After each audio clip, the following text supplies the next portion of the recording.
Books of the Buka! Prophet. Hey, it's the Daniel. books of the prophet, 1. Daniel. This is about the time when Jerusalem was besieged by Babylon, Nebuchadnezzar. And they basically were slaves for about 70 years, but they did learn to adapt. And Daniel was kind of like a wise man, a hand of the king type person that would help out the king, because all his other people were no good. They had magicians and astrologers and wizards and whatever they used. Of course, Daniel had the gift of God. So let's get into it. Daniel and his friends obey God. In the 3rd year of the reign of Jehoiakim, king of Judah, Nebuchadnezzar, king of Babylon, came to Jerusalem and besieged it. And the Lord gave Jehoiakim, king of Judah, into his hands, and with some of the articles of the house of God, which he carried into the land of Shinar, to the house of his God. And he brought the articles into the treasure house of his God. And then the king instructed Ashpenaz, the master of his eunuchs, to bring some of the children of Israel, and some of the king's descendants, and some of the nobles, young men in whom there was no blemish, but good-looking, gifted in all wisdoms, possessions, knowledge, and quick to understand, and who had ability to serve the king's palace, and whom they might teach the language and the literature of the childrens.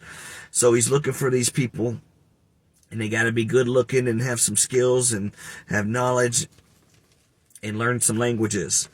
And the king appointed for them a daily provisions and the king's delicacies and the wine in which he drank, in 3 years of training for them, so that at the end of that time they might serve before the king.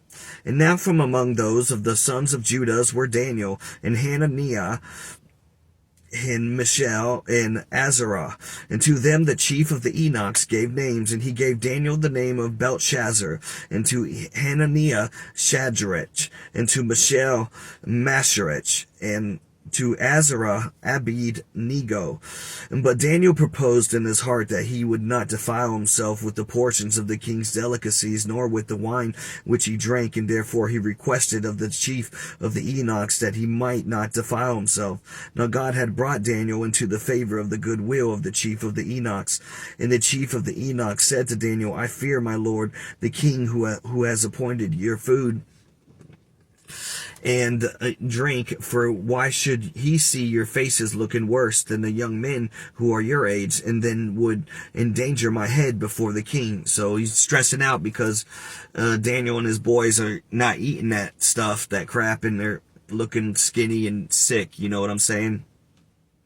So Daniel said to the steward, whom the chief and the eunuchs set over Daniel, Hananiah, Mishael, and Azariah, please test your servants for 10 days, and let them give us vegetables to eat and water to drink.